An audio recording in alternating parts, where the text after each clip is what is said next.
I really need to get Chuck, W5UXH, to do a video for me someday, but I will attempt to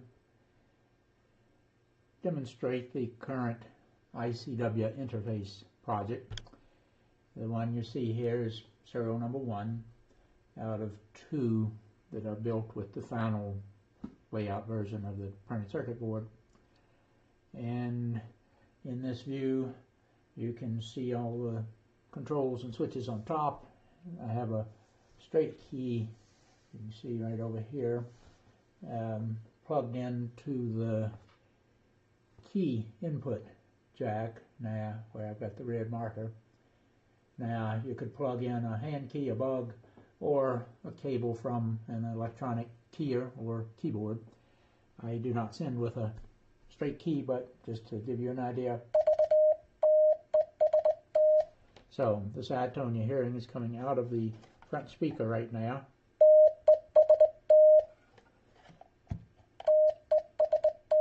But I've got it sitting up so I can show this panel. I get a lot of glare from sunlight in here. So there's a side tone volume knob down here.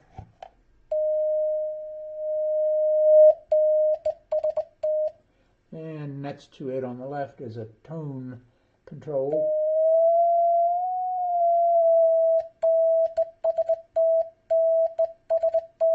So there are, I think, 16 steps from roughly 600 Hertz to 750 Hertz. I build the center frequency of the hypermite filter.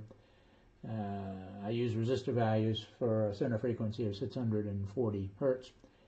The hypermite website has a table with a list of resistor values for center frequencies from somewhere down in the 500s to up somewhere very high. I don't remember just where. So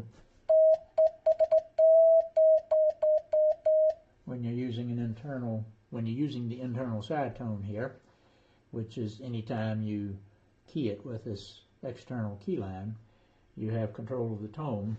If you use an external tone source, you'll see a cable here that's labeled tone in.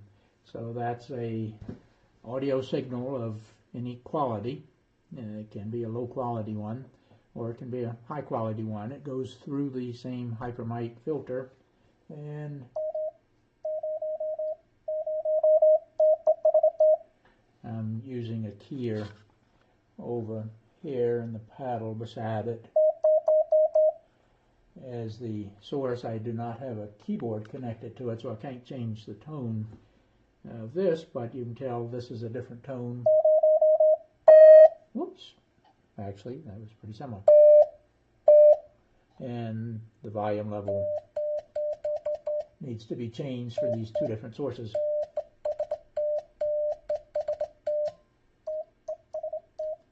So that's demonstrating the simultaneous capability of using either an external tone or an internal tone. And don't know if you can hear that, but both of them can be going at the same time. They go into a mixer on their way into the hypermite. There's also a jack for an external speaker and a switch to select the external speaker. But I don't think there's really any need for one if you have an enclosure with a speaker like this in it. But this MFJ 281 makes an excellent speaker for these kinds of purposes. Okay, so this is basically right now just acting as a code practice oscillator, and I do not have it hooked up to a sound card in Mumble, but you can see there are two jacks here.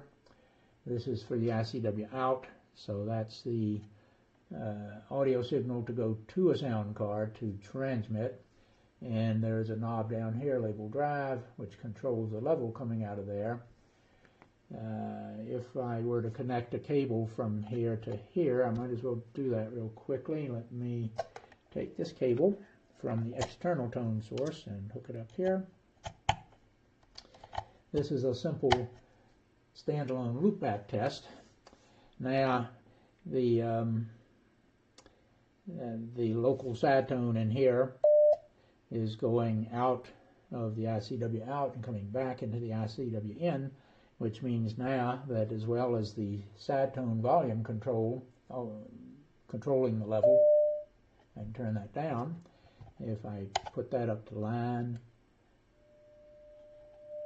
and turn that up, okay, so this drive knob is controlling the signal level that goes to the sound card, and that's normally independent of any other knob on here. When you're connected to a computer sound card, this is what you use to adjust the correct level going into mumble. But in this loopback test, it allows us to see that all three of these controls are functioning. The local side tone, which is mixed with the received signal coming from the sound card, which has its own volume control. And because of the fact that we're using this loopback, that allows us to test this, the drive level. And the line mic switch allows you to have a lower range amplitude that the drive knob controls. Whoops, I've still got had some of the side tone volume coming in. So now that's going down. If I leave that very weak where you can't hear it, and throw that up, you should hear it. So this gives you a high range, and this gives you a low range, depending on whether you're using a mic level input to a sound card or a line level. So I think that's almost everything on here. This reset switch can be pressed to reset the microprocessor on the Arduino Nano clone. That's this board right here. And what that really is one of my old Atmel AVR keyer programs modified very slightly so it powers up in straight key mode, and it therefore provides the adjustable tone, side tone. And so I would hope it never needs resetting, but I went on and added the switch just in case something should ever glitch it. And that leaves one other thing. There is a trim pot here, and in the documentation I talk about that, where for whichever input source you're using, the external tone in or the internal side tone, that adjusts the level on the input of the hypermite filter, because if the level is too high there, you can get distortion. And so that trim pot should be adjusted. It's fine for it to be all the way up if you are not hearing distortion and no one else is hearing. Some people's ears are a little more critical than others. And then you can adjust that down. Or ideally, if you have a scope, you can see the distortion easily. It happens on the top cycle, on the upper cycle, the positive cycle, where instead of a fairly well-shaped sine wave, it kind of distorts and comes down right at the top in a faster slope. And I don't guess I've ever actually looked for the distortion in Audacity, but it's possible if you use Audacity, which is the best way, I think, to actually adjust the correct level to drive the mumble program. It's quite likely you'll be able to see the distortion there also. I should test that someday. So, I believe that's everything. The front view is just a speaker grill hole pattern. The acrylic enclosure, you can see some of the smeary areas at the joints, which I think in person don't really look too bad. I'm actually quite pleased with these acrylic panels. I guess I learned about using acrylic from W5UXH, I believe that's his call, when he fabricated some enclosures for me some years ago for the old Atmel keyer. And I found that at least drilling that hole pattern in acrylic for the speaker is easier than in aluminum, much easier to deburr. And overall, I just really like these, but you know, there's still the problems of figuring out the dimensions, ordering them from Tap Plastics, where I get them from, and then drilling the top and front panel, and no holes are needed in the bottom panel. In there, the Nano clone is now on the left, and the Hypermite is this circuit here, where Dave NM0S, the designer of the Hypermite, gave me permission long ago to integrate his design in with some modifications I use to provide an audio mixer, so that in either the speaker or the headphones, I didn't mention the headphone jack, but there is a headphone jack there.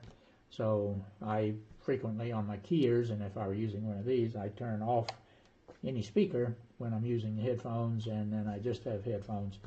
But stereo headphones plug in there, and both ears are hearing the mixed audio stream of the local side tone, what you are sending, and the received signal.